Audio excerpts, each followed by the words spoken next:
It's nice to see the reunions that happen up here. It's special moments, that's for sure. As we move along in our inductees tonight, it's very difficult to find professional athletes that spend their entire career with the same organization. Names that come to mind like John Elway, Todd Helton, Louis Wright, Rod Smith. If you look at the front of your program, you'll notice all those names are in the Colorado Sports Hall of Fame. Of course, that's not the only reason they're in there, and not the only reason our next inductee is going in. It does make a lot of sense for the next one to go in. I can speak from a media standpoint with Milan Hejduk, who has been a joy to cover. Hockey is different, and as take you inside the locker room a little bit, they are always very professional to us, very good about talking to us, always good about answering questions. Milan is no exception to the rule, that's for sure. And Milan talks about the perfect soundbite. You know, in TV, we look for that 13 to 17 second soundbite so you can try and fit everything possible into a 3-minute sportscast. And Milan was really good at saying something in 13 to 17 seconds. And sometimes you knew what he said and sometimes you didn't, but you could still run it and you figured that it was something good that had to do with the game, right? Milan is entering, of course, with a lot of accolades, a lot of records, still the franchise record holder for overtime goals. He's second in franchise history with game-winning goals. Just an outstanding athlete on the ice and also off the ice, too, these days. He is a coach of his twin sons on the under-12 team, the Thunderbirds. You know, some guys are just meant to be on the ice. Milan Hejduk is one of them. Let's watch his video. His talents were always there, exceedingly plain to see. Hejduk moves and shoots. He scores! A rocket by Hejduk. But his mellow nature oftentimes had Milan Hejduk overlooked. That was a huge mistake that opponents paid for time and again. His teammates always marveled at his hands. Talk about hands. Hejduk has them and he found the puck. Whether it was in passing or shooting, the puck just seemed to flow. So much so that he scored 375 NHL goals, 59 of which were game winners.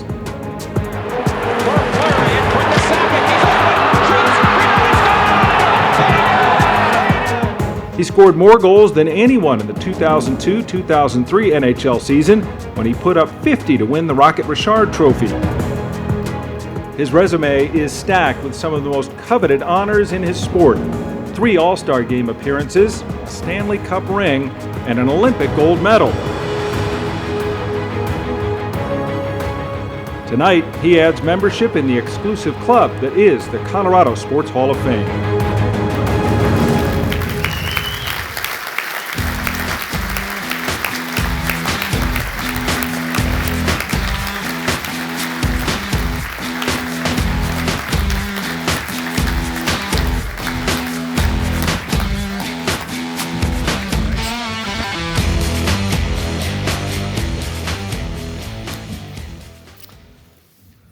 Good evening, everyone. I'll try to keep it under 5 minutes, I promise that. First of all, I want to congratulate my fellow nominees for being inducted in the Colorado Sports Hall of Fame, and thank the selection committee for this very special recognition tonight. 18 years ago, I never could have envisioned I would be standing here tonight in front of you trying to deliver this acceptance speech. In the fall of 1998, I landed here in Denver for my first NHL training camp. The beginning wasn't easy. I could not speak any word of English, and then it made my life fairly difficult, as you could see. The Avalanche organization was very helpful. They provide me with English tutor who worked with me after every practice, literally for several months. I also received help from some Czech and Slovakian people living here in Denver that time. I had a lot of fun, learning the language, and I'm really proud to say that just a few weeks ago, I became an American citizen.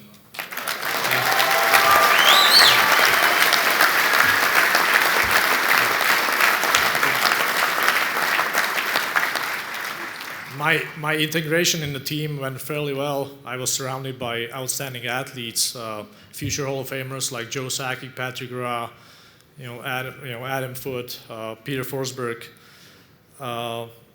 They were tremendous athletes. A couple of years later, we added Rob Blake and Ray Bork.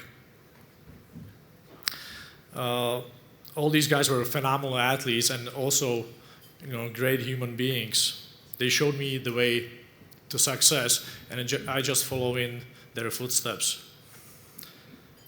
I will always remember my first NHL game. It was a home opener against Ottawa Senators, where I also scored the first NHL goal.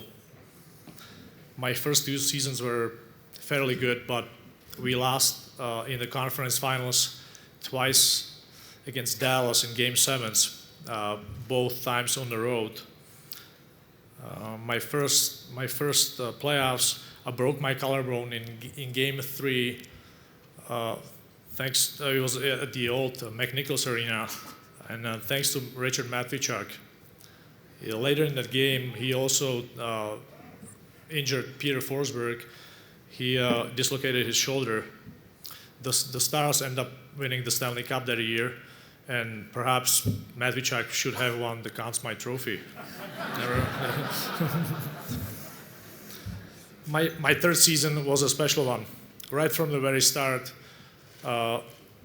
we were all focused on the same objective. We end up winning the President's Trophy with 118 points, and we secured the home ice advantage throughout the playoffs. It turned out to be a key factor for winning the Stanley Cup. It doesn't get any better to winning the Stanley Cup at Pepsi Center in front of our own fans. It's something I will always remember. There are a few people I have to mention here tonight. I must thank Pierre Lacroix, who had the vision to build a great championship team, a great family man. He always treated everyone like we are all part of one big family.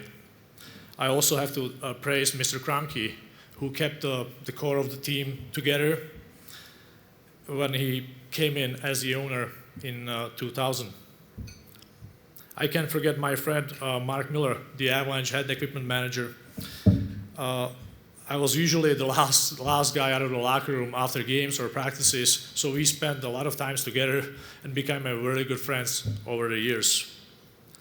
I have to thank my wife, Zlata, for all the love and support, and also for her patience for the endless hours she was waiting for me after the games. For some reason, I'm getting the same treatment from my boys after their practices. They're in no hurry either. To all hockey fans here in Colorado, thank you from the bottom of my heart for welcoming our entire family here, a place where we call home, and where our 2 boys were born and raised.